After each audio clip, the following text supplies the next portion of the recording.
Hey cutie. I just wanted to thank you for listening to the audio today. If you like my content, please consider liking the video and subscribing. It helps YouTube understand that this is something worth sharing with more people and genuinely helps me continue making these. Every little bit of support makes a huge difference, so thank you so much to everyone that does. Also, if you'd like to listen to the audios with no ads or request a custom one, you can click the link in the description and pinned comment to visit my Patreon and commission pages. Love you. Enjoy.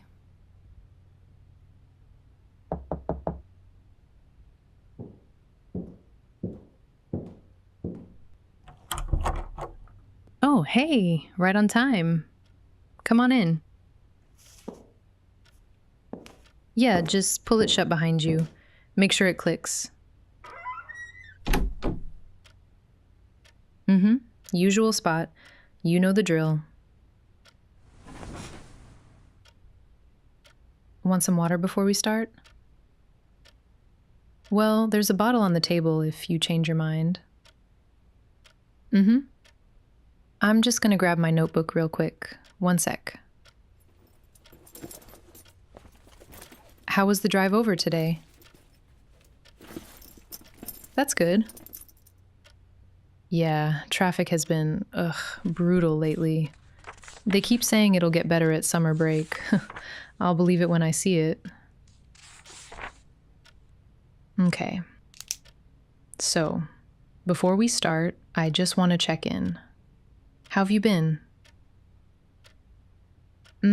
Yeah. Right, the work thing. You mentioned that last time we saw each other. And the little situation with your roommate, correct?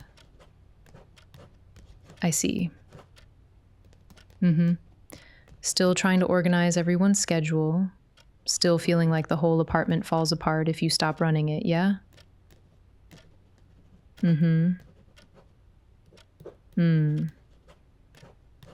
Yeah, that's what I figured.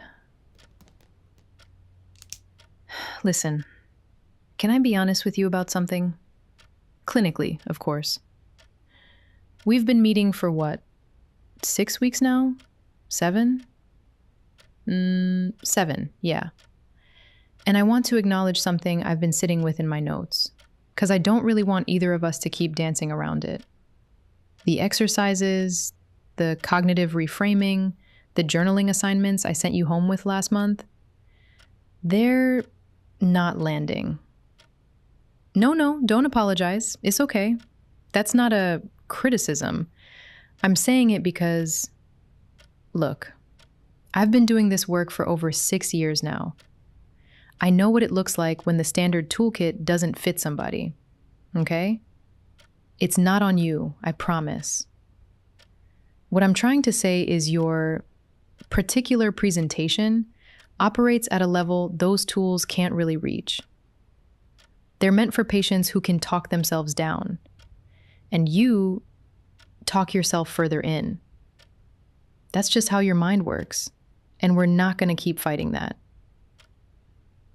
Come on, don't make that face. Your mind is incredibly strong. The issue is that strength keeps getting pointed inward. It eats itself alive. So, I've been thinking about this all week, about you specifically, and I want to try something different today, if you're open to it. It's a guided meditation. I'll talk, you'll listen, and at certain points, I'll ask you to visualize something specific. But here's the part that matters. This exercise is specifically designed to put you, mentally, in a situation where being in control is not an option. The point is for your nervous system to register what that's like in a controlled clinical setting, with me sitting right here, so nothing actually slips.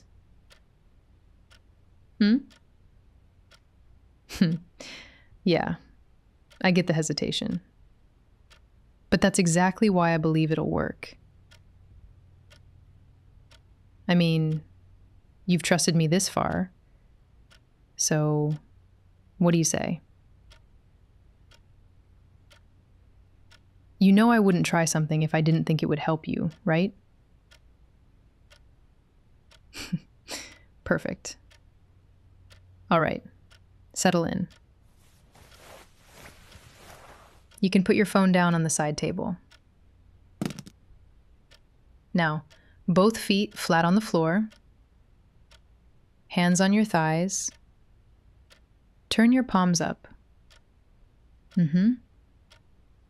Close your eyes for me. Let's begin.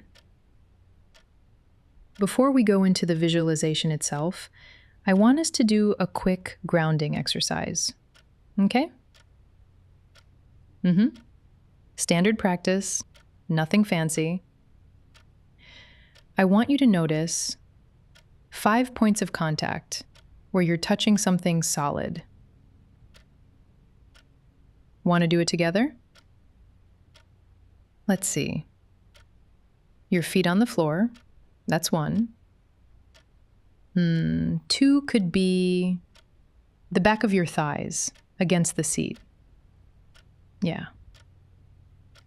3, your lower back against the cushion. 4, your shoulder blades settled into the chair. And 5, your hands resting on your thighs. Good? Perfect. Now take a slow breath in through your nose and let it out through your mouth. I want you to try keeping this breathing rhythm from now on, okay? One last clinical note real quick. The exercise operates on a metaphor, and this is the part I want you to hold on to. The size of your body in this visualization is a stand-in for the size of your need to control. The bigger you are, the bigger that need has to be. So, if you see yourself shrink, your agency over things shrinks with you. That's the whole dynamic. And remember, we're not trying to eliminate your desire for control.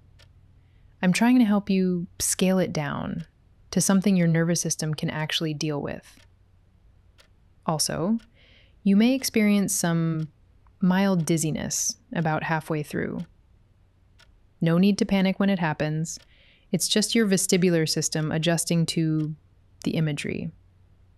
It's a normal response when the visualization gets vivid enough. Some patients describe it as a gentle drop or a leaning sensation. Don't worry, your body stays right here in the chair the whole time. If you feel uncomfortable, just raise a hand and I stop. That's our signal. Okay? Lovely. Let's continue then. So, first thing I want you to do is build a picture of this office in your head. Just a rough sketch. The walls, the ceiling, the distance between your chair and mine.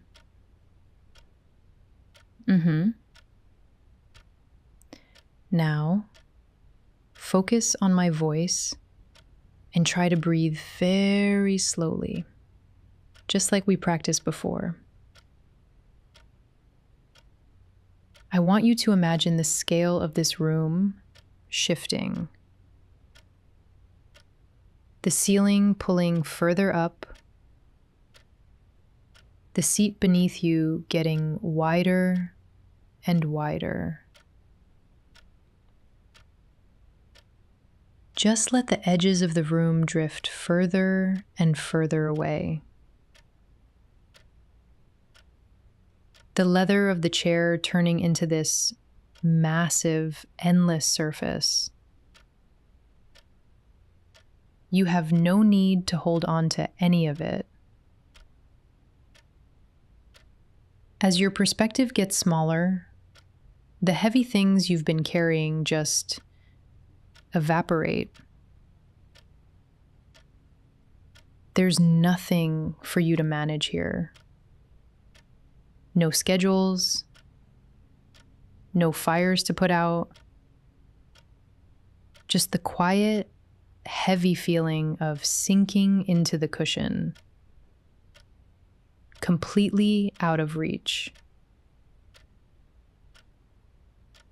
With every inch you shrink, the outside world just gets quieter and harder to grasp, until the idea of being in control is just a distant thought. Something you couldn't do even if you tried. And because you can't reach that, because you can't fix anything from all the way down there, you don't even try to worry about it. You're just so small. Completely, blissfully unburdened. Easy there. It's okay. Your body's just getting a little confused by how real it feels. You'll feel better in a bit. You have nothing left to do. Just let that heavy, dizzy feeling pull you the rest of the way down. Now, when I snap my fingers, you're going to feel like the lights are turning off inside your head. Like falling asleep for a few seconds. When that heavy drop hits, you're going to let it take you. Just relax and keep your eyes closed.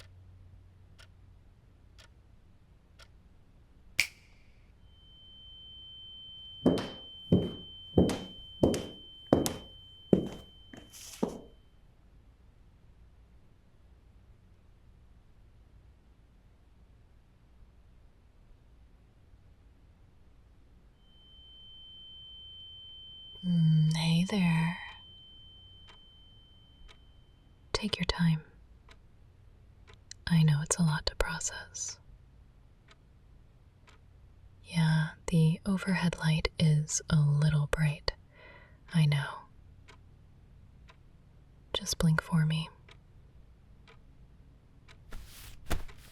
Careful. That's a long drop off the edge of the cushion now. You're staring like you don't recognize me. Come on, I'm just a little bigger than you're used to. Or rather, you're a lot smaller. Here, let me just...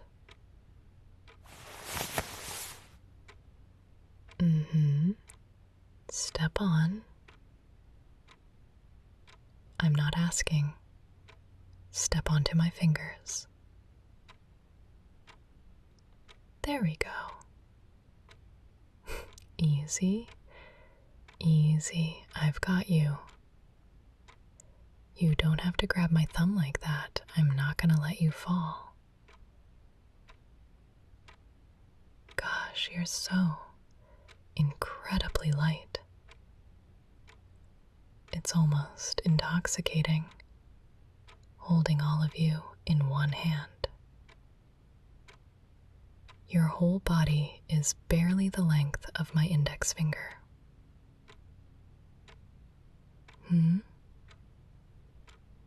You're gonna have to speak up, baby. Your voice is so... it's just a little squeak. an illusion? Does it feel like an illusion? Feel how warm my skin is against yours. Feel the pulse in my palm right under your feet. It's very real. Every single inch.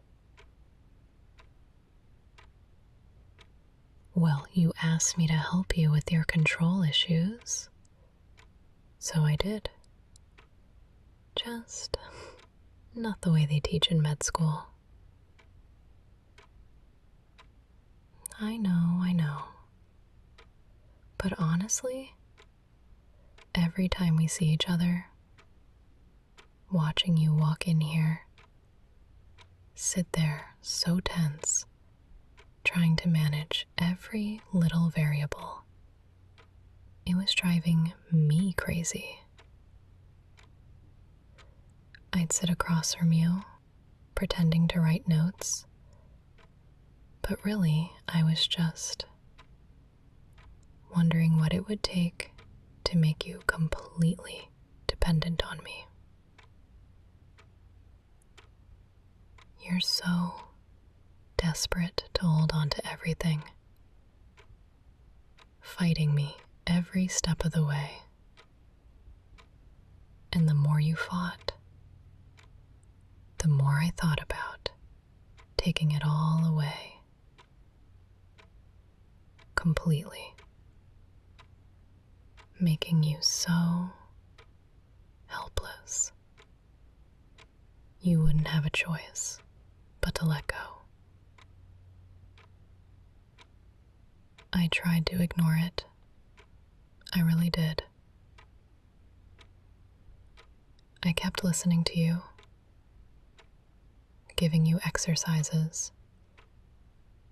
But then I realized, if the therapy actually worked, if I fixed you, you wouldn't need me anymore. You'd just walk out that door, back to this world that gives you nothing but anxiety. And I'd just be an appointment you used to keep. I couldn't stop thinking about that. It physically hurt to even picture it. I couldn't just let you leave.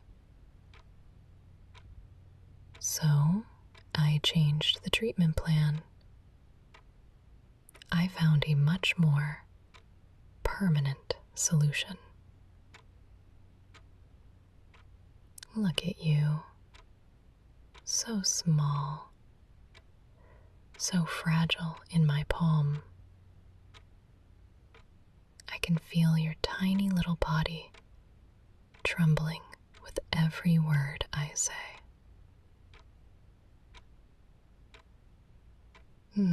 Pushing against my thumb isn't gonna do anything. You can't pry my fingers open. You can't even budge them. Don't be scared. I'm bringing you a little closer to my face now.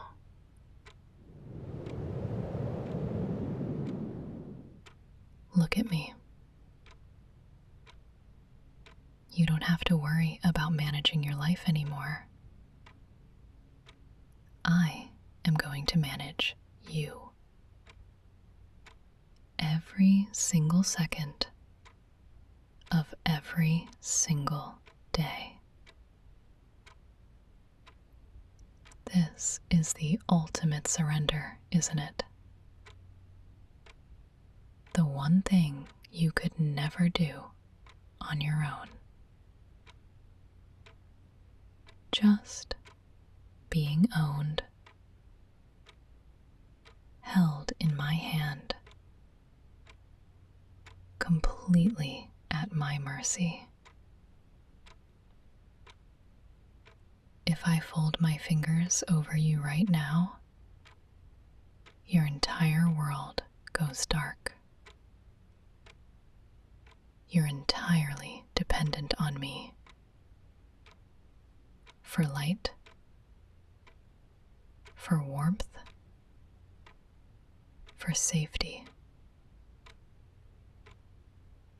You're never leaving my practice. You're never leaving me.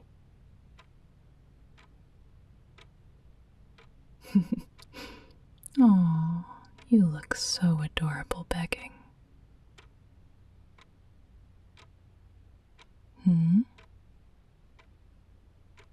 Oh, baby, no. This is how things are now. Even if I wanted to change you back, which I don't, there's nothing I could do. The treatment is permanent. It's actually kind of ironic, isn't it? You came in here so incredibly stressed out about managing your life, your schedule, your job. You were completely exhausting yourself trying to hold the whole world together. And now you don't even have any of that. Your only job is to sit in the palm of my hand and look cute. Shh, don't get all worked up. I'm just teasing you. But it is true. I've been planning this for so long. I already know exactly how it's gonna work. When my last session is over today, I'm taking you home with me. You're gonna need me for everything now. Just to get around, to eat. I even bought a nice little hamster cage for you and put it on my nightstand so I can keep you safe and watch you sleep. I'll make sure you have everything you need. You'll never have to worry about a single thing ever again. You'll just be my perfect, tiny little secret. But we have a few hours until then, and I still have 3 more appointments this afternoon. I can't exactly leave you sitting out on my desk while I talk to someone else. Someone might see my precious new toy. So, Mommy's gonna have to hide you for a little bit.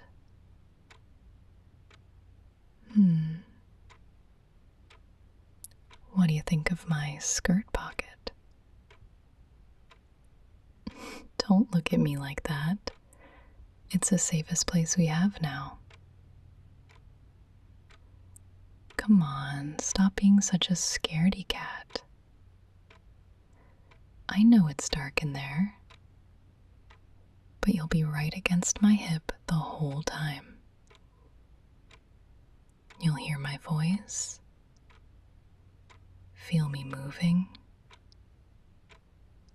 and whenever I get a couple minutes between patients, I'll reach in,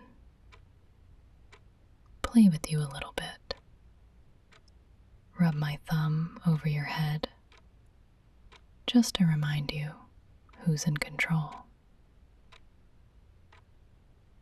If you behave, maybe I'll let you out while I have my coffee break. But for now, just breathe in my perfume and get comfy down there.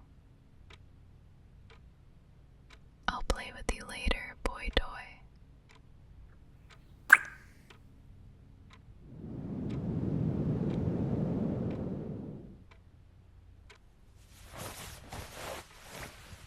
behave, my next patient will be here in a couple minutes. Let go of my finger. You'll be safe in there, I promise. Let yourself sink down to the bottom.